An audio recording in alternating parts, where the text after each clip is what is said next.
This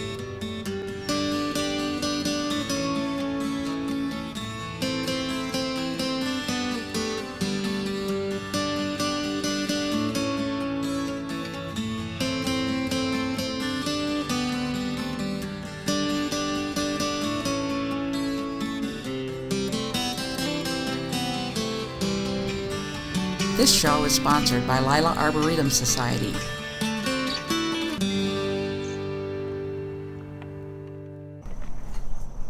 Hello, welcome to my garden.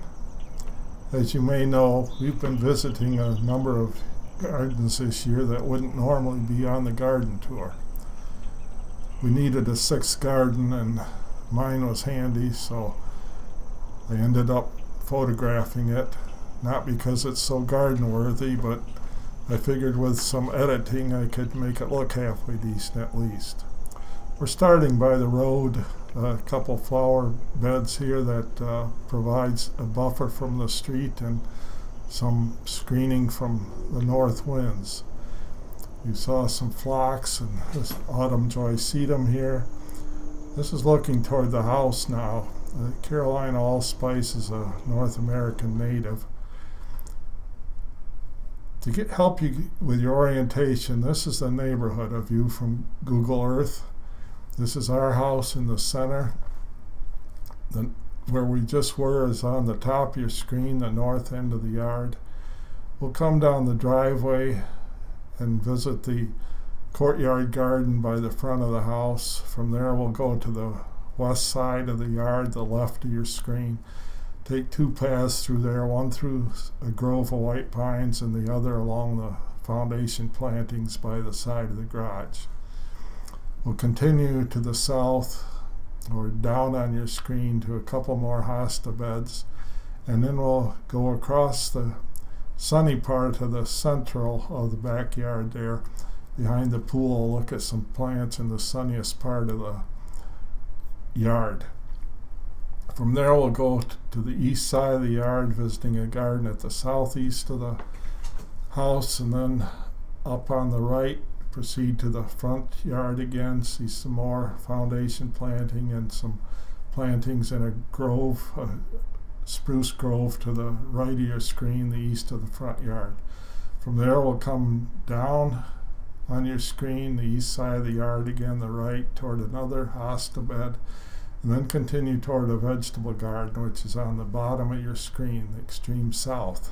And then go back to the rear of the garage where we'll visit another small pond garden and gazebo. So I hope you can be a little better oriented and join me for the tour through the rest of the yard here now.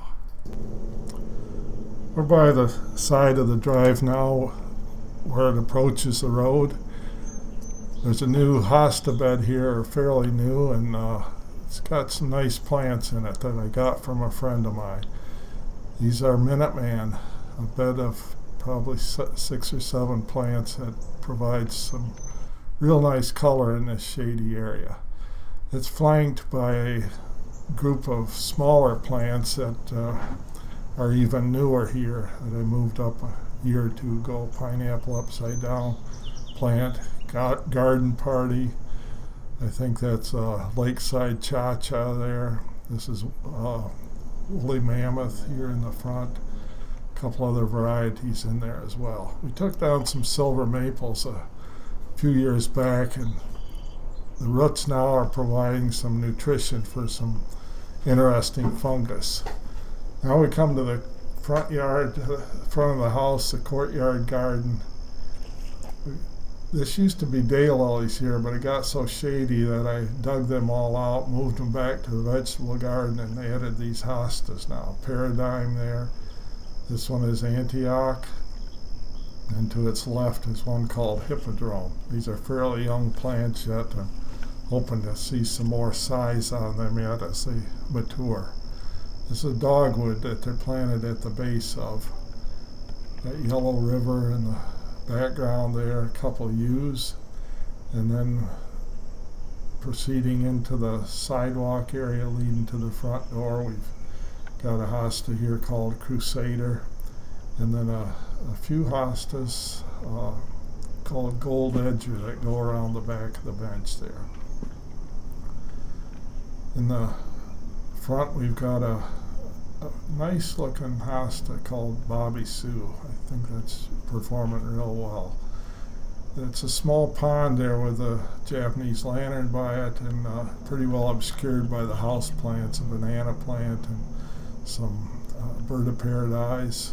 Got a sculpture that needs to be moved up back where it belongs, and some phlox. Now we're going through that pine grove I mentioned before, along to the west of the garage.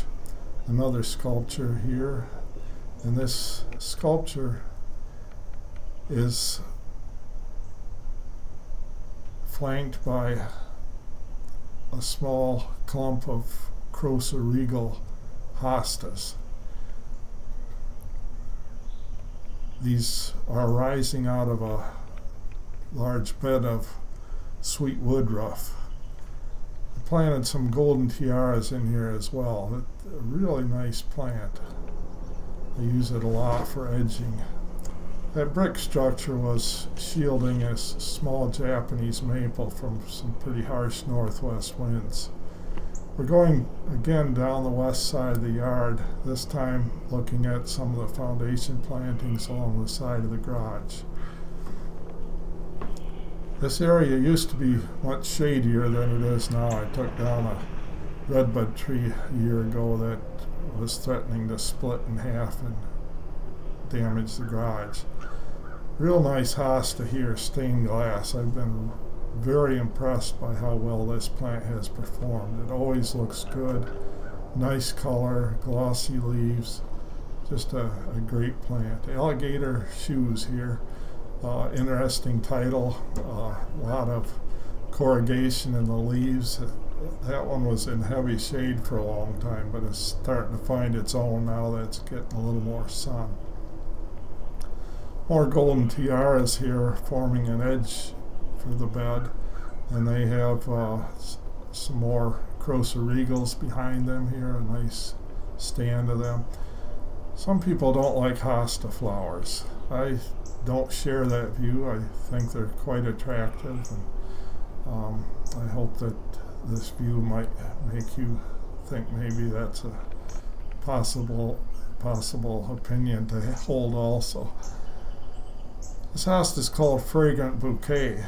I would think that the flowers on this would be fragrant, but given the title, I don't find anything worth really sniffing them for, but they look nice. So we continue on to the south here, a lawn area with a bed to the right or west of it, some hostas in the distance, but first we'll look to the left here to a nice blue umbrella hosta in the shade of another dogwood. This plant's performed really well there. That was Minuteman, and then this is Hillbilly Blues. A very nice blue hosta. Lots of hostas have blue in their title, but some of them don't really live up to it. This one does. There's a number of small hostas in this area as well. Almost all of these are volunteers that I moved here that popped up on their own. A new hosta, Forbidden Fruit, had a couple years. Slow grower, it seems like, and I put the tomato cage around it to try to keep it from getting eaten by deer. Francie, an old favorite, grows real well. Next to that, First Frost, a newer variety that seems to be a really good performer. An old favorite also, June, one of the nicest looking smaller hostas. Next to it, what may be the biggest hosta out there nowadays, Empress Rue. This one is young yet, should get quite a bit larger yet as it matures. The variegated hosta here is named Robert Frost, and maybe ironically it's showing some frost damage in spite of my efforts to protect it from our frost. It hit pretty hard about the 10th of May this year. Looking at this bed from the opposite direction now, we have another Francea up here, and this is one called Wide Brim. Another nice plant. This has been fairly slow growing for me, but it's looking good. Another sculpture in the middle of a bed of hostas, and these hostas have been slow. I think they're competing with tree roots and not really achieving the size that they should. Great expectations. Some in substance can become a massive plant. This one's okay, but nothing like it's capable of yet. I don't know the name of this one. It's a nice variegated hosta, but without a name that I haven't been able to identify. This smaller one here, Inniswood, is another nice variegated one. And in the back of it, one called Northern Exposure. To the right, we've got Medio variegata, another older plant, I think. It's been around for quite a while. View across the backyard. We're going to go toward that shed on your left there and look at some of the plants behind the pool in the sunny area of the yard. This is zebra grass. A pretty vigorous grower that is an attractive plant, I think. A North American native from the prairie called nodding onion, pretty flower. This flower here was derived from a North American native, Rebecca Goldstern. Sometimes you have to go across the ocean to get appreciated in your own country again. That one came back here from Germany. Blazing Star, prairie native. And then a Oriental import, a late blooming daylily called Franz Hals. It's a nice plant. It's been around a long time. I like it. And some of the newer daylilies are called spider daylilies. I don't know the particular variety here, but a good plant. The bed by the southeast corner of the house features a planting of blue angels. These are really nice sized plants. They've finished blooming. You can see the flower scape still sticking up there, but looking at this bed from the other direction now, we see a gazing ball with elbow marginata at its base. It's a nice plant, a good sized one too. Some pulmonaria, the speckled leaves there, and another first frost in the background. Now we'll go along the east side of the house. A bed that I reworked in the last couple of years here. There's some potentilla in the foreground, the shrubs, and then an interesting flower that I always enjoy, the globe thistle. This is an old flower that I remember from many, many decades past. Around to the front yard now, we see a bed of cannas. This variety here is called Tropicana. Really interesting leaf on this. As we look to the east from the front yard here now, we see a stand of spruce trees, blue spruce, that I had to limb up a couple of years back. All the lower limbs had died off. Provided an opportunity for some planting here, which I was able to add, in addition to hostas, a couple other good plants for shade areas. There's bugloss here, or brunera, offers some real nice foliage, as does the pulmonaria or lungwort that we saw earlier.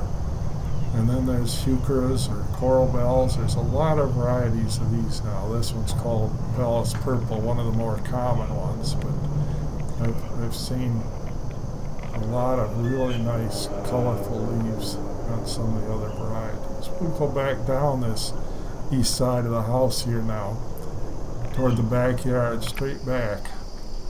Along the way we see another stand of phlox still in bloom.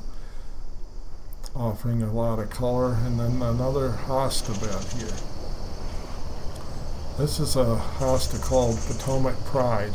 A nice green one. You don't often think that you can find attractiveness in just plain green, but the shiny leaves, it's a classy looking plant. I like it. The fern there is called maidenhair fern. Really pretty plant. And then in the background there, that's Lakeside Kaleidoscope. There's two of these in the bed. You'll see another one to the left of this Captain Kirk here, named for the Starship Commander. That looks to be a nice hosta. It's fairly young yet. We'll see how it develops anyway.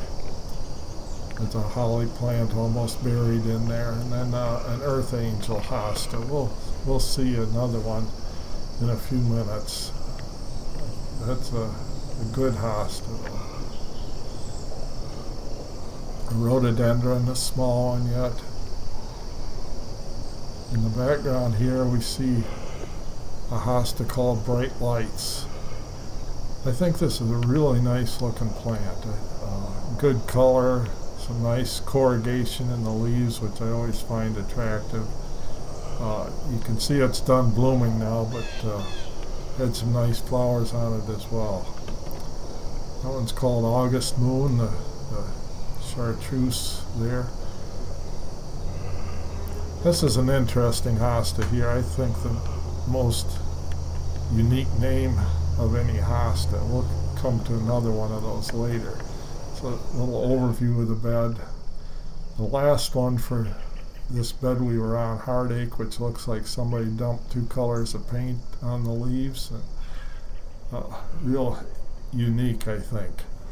Back to an old stone bench that we brought back from Pennsylvania. Has another Earth Angel next to it. Nice plant. Behind that, a variegated one, Christmas tree, and in the foreground here is one called Bressingham Blue. As you can see, it's not as blue as Hillbilly Blues by a long shot, but it's still a good looking plant. That's Dick Ward behind it there. We'll take a little closer look at that in a minute here after we look at a couple other plants in this bed. Korean Snow. And then back to Dick Ward. This is, we got some piebald leaves in here. I'm not sure if the plant is trying to revert back to being all green here, or if this was just something cultural this summer that caused this. I had at least one other plant do something similar, so I'll keep an eye on that next year. Guacamole. This plant can get very large. Mine hasn't performed all that well yet. Red October, if you see these stalks on here, it doesn't show up that well on the screen, but the stalks have a distinctly reddish tint to them. Another lungwort, speckled foliage mixed in with it there. A hosta called Fried Green Tomatoes. Pretty nice plant, but as you can see, subject to slug damage. The small hosta in the foreground is called Invincible. And then as you look back here, you can see there's maybe a little bit of a gap there from this direction. Well, there was a large hosta in that spot. This one in the background here. It's called Paradigm. Things were so crowded up there that I had to perform a paradigm shift. Better view of Invincible here. Behind green, it is a hosta called Green Gold. This is a nice plant. I had another one, but it ended up just green without the gold. I guess I wasn't watching it close enough and let a reversion take over on it. I got this Lakeside Cupcake, which is a nice looking plant, but this one just melted out in the center. It's not that sunny an area. I didn't expect something like this, which can happen sometimes, but Lakeside Cupcake there. large hosta here called American Halo. This looks like it's going to be a real nice plant also, only a couple years old yet, but really achieving some nice size to it. As we turn around here, we see another bed. This is one I might call my retirement bed. I bought it with the plants with a bonus that I got when I retired, so it's been here for a dozen years or more, and has some nice plants in it now. The smaller one here is called Paradise Joyce. This may be related to June, I'm not sure, but it's a really pretty plant. That's June, another plant of June behind it there.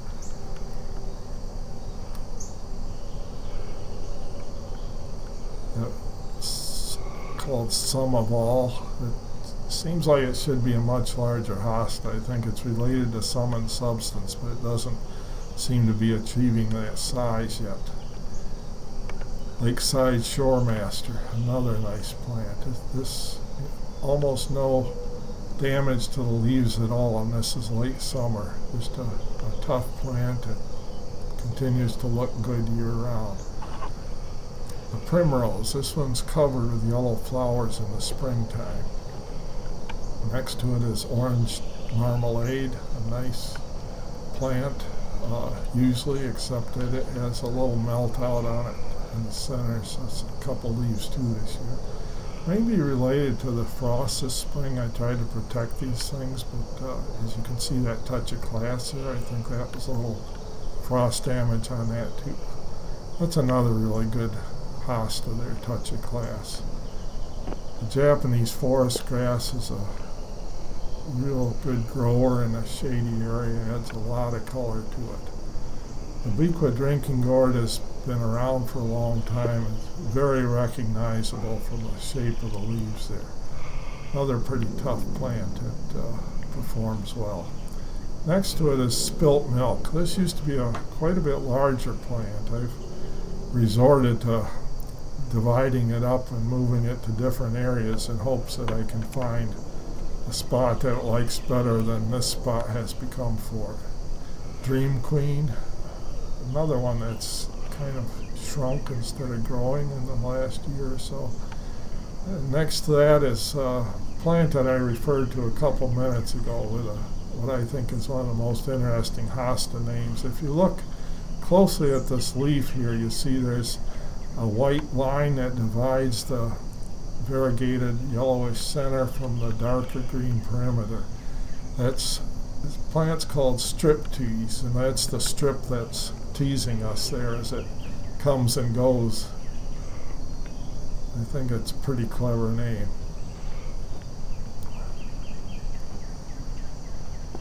A small hosta that's done quite well for me.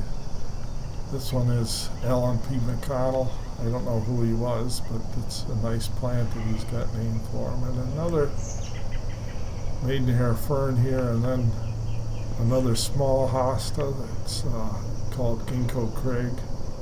Another nice performer. Not a fast grower, but a pretty decent plant. I got this, this is called Praying Hands. I fenced it in to hopefully keep the deer from demolishing it, or the rabbits. I don't have a lot of trouble with predation, but this plant has not been that vigorous, and I figure any loss of foliage could be critical for it. So. Looking back toward the rear of the house here now, we'll go up there and look at some of the small hostas in that area. These are the miniatures, blue mouse ears, variegated central one called Hidden Treasure. This green one here is called Baby Bunting. It's really a nice plant, but it's kind of getting beat up by the end of the summer. Crested Surf it's been a pretty good performer for me. We've got some impatience here mixed in with things. Some that the rabbits haven't eaten yet. Rascal, another real nice hosta. If you look closely, you can see there is a pattern in these leaves yet. Sometimes it's hard to see, and it seems to develop more as the plant matures here. In back of it is a plant called Barbara Ann, and then behind that is one called Laura and Daryl. Heavily variegated foliage here, they're corrugated, I should say. Well, variegated also. Pretty nice plant. Then we see some more Goldsturm Rudbeckias in this area. From here we'll go to the backyard, the far backyard, and look at another flower that is growing at one end of the vegetable garden called swamp mallow, or it's a form of hibiscus, a native plant. This is the vegetable garden. Some of the running plants here, melons and cucumbers and some zucchinis. 3 kinds of tomatoes here, some Romas, Rutgers, and cherry tomatoes. A couple of rows of green beans, a slender variety, and then some red Swiss chard next to it, and next to that our raspberry patch. A little further in we've got some milkweed growing. I tend to leave some of these around for the monarchs. Then behind that another butterfly attractor called ironweed, a native prairie plant. It's found in Michigan also. You can see a butterfly flying around there now. So it's living up to its reputation as a butterfly magnet anyway. This garden goes on for a little ways. I've got some daylilies on the other side of the raspberries there, and then ones that I moved from the front yard, and then up the hill from those my butternut squashes moving out into the lawn area.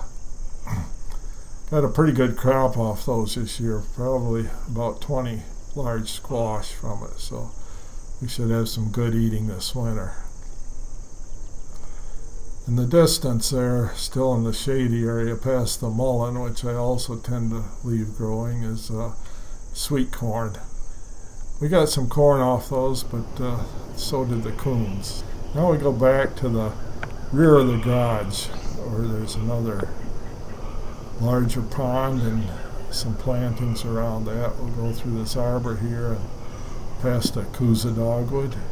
We've got more hostas in this area, another gold edger right below us there. See the pond in the background, flanked by some water iris, azalea in the foreground, ligularia, the large leaves. A nice hosta again, Regal Splendor. This is quite an old plant, but it continues to perform well. Good place to sit if you want to just gaze at the pond or the Japanese lantern in front of you. And behind the pond from this angle is a gazebo that we enjoy a lot. It's screened out the insects that might otherwise bother us. So let's call our tour at an end there and stop here for lunch, and glad you could join me. Thank you. If you would like to become a Master Gardener, call 969-0270, extension 116. If you have questions or suggestions about this show, call 963-1448.